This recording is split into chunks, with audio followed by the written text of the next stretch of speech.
hopefully people will find something on there that they appreciate. What have your songs done? I mean, are they out there? Have not put these new songs out there, and that's what we're doing. We're doing your show, Tumbleweed. We're letting people know that we are getting ready to release that Country to the Bone to Texas. I did the Nashville thing. Kind of touchy subject, and I'm not going to put nobody down, but I'll just be honest with you. A lot of guys put down people who go to Nashville. They say, you know, we don't need them and everything. Well, let me just tell you what Nashville did for me.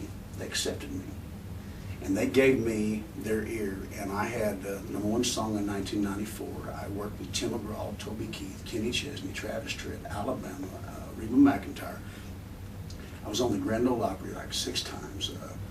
I had a great opportunity to, because of that, I've worked with George W. Bush on his campaign tour. I mean, what Nashville did for me, it gave me a slew of fans, man. I got over 200,000 people bought my first 2 CDs. And you remember that song, You Say It Best When You Say Nothing at All, Keith Whitley? Well, Alison Krauss, did a remake of that song, and she had it on the Keith Whitley tribute album. Lori Morgan asked me to write a song for that CD, and it was the last song turned in, and it made it. And it was on the Keith Whitley tribute album. If you ever go to Keith Whitley tribute album, you will see Daron Norwood writing the mix of Alan Jackson, Tracy Lawrence, and all these people that you go, my goodness, how did he do that? And I guess it was just God's plan.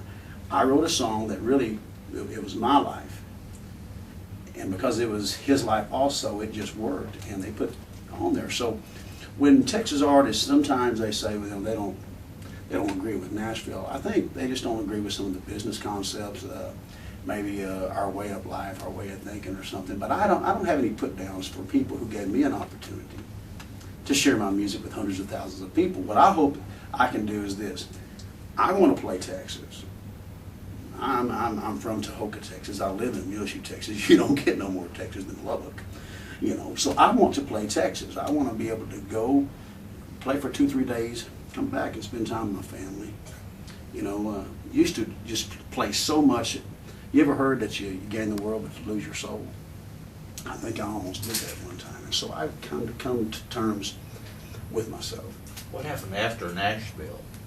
Well, after Nashville, and which was a great experience, I kind of turned the corner and it's like, I needed to kind of rearrange my way of thinking in my life. You know what? Have you ever heard that, anybody say that, have you ever heard any other artists, because I have, I'm not going to name any names, they said that they thought they had to drink like Jones and drink and smoke like Willie and Merle Haggard to be a country singer, because that's what they thought. I got a good friend of mine, actually he don't mind if I say, because I heard him say this in an interview one time. Mark Chestnut said that he got himself in a few troubles one time because he thought he had to drink like Jones, Maybe I need to write that song. It's probably been written 100 times, but anyway, I realized I needed to slow down, and when I did, I put my life back together, and I decided what I would do was start trying to tell others that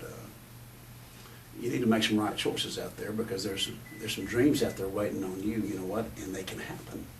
If you really want your dreams to come true, take it from a boy from a town from a flashing yellow light, a red light, and a Dairy Queen. You can follow your dreams. And so I started singing in schools for 16 years. I don't say I left the business.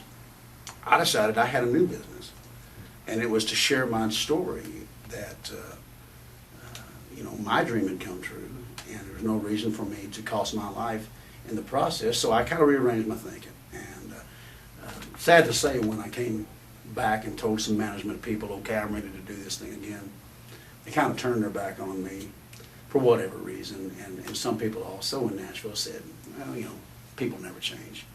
And you know what? They got the right to feel whatever they want to feel. But that doesn't mean that I can't work at the change. And it doesn't mean that they really know me. I'll be the first one to raise my hand and say, I make some wrong choices. However, I really care about people, and I care about my music. And ain't nobody can tell me any different. Well, you got a lot ahead of you, man. I hope so, Tumbleweed. You know what? And you know what? People like you believe it enough to, I had some of my people send you some information, and also Susan Grisanti, is I'm a big fan of hers, man. You know what? She's a new fan of mine. Actually, I think she might have been a fan of mine before I had heard of her, and I decided. I told you some things a while ago off air, and I'm going to tell you again. I have never had a piano lesson, a guitar lesson, a vocal lesson, and somebody challenged me and my new group of people that working with me and my management team. They said, "You ought to meet this lady. Heck, man, if you just stole a couple of licks and put them in there," he said, "she's worth it. Those licks are worth it because she's good." And dang right she is, and so she hooked me up, because of, be honest with you, because of her and going to my, my team of people, and then they got a hold of you. I'd like to say thank you to her for hooking me and you up. Well, now, how long, did she make you start all over or what? No, and she didn't actually. She said there was no use in that. I was way gone. She actually didn't say them words. I think what she told me yesterday, and we don't even know if we're calling it lessons. I think we're trading. We're trading for each other, because she says, "I like what you just did right there," and I said, "Well, I love what you just did."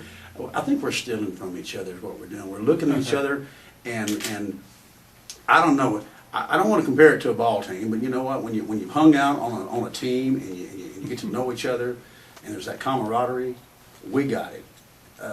Yesterday, there's a new song I'm not recording, and maybe before we get off here, she can join me. That would be awesome, because she's in this room. You know what? We've never done this for anybody, and to throw her classical style into an old country boy style together, it is really, well, I'll tell you this, when I walked away yesterday, I was turned on. I got at least 3 friends in Lubbock, and I called them and I said, "I'm going to tell you 4. I got 4, okay, I'm sorry." I said, "Y'all, something cool just happened." And I said, she was playing some stuff that, I've never felt before behind my country licks. And they said, "Man, you might be onto something, So we may even go record it that way someday, just acoustically. But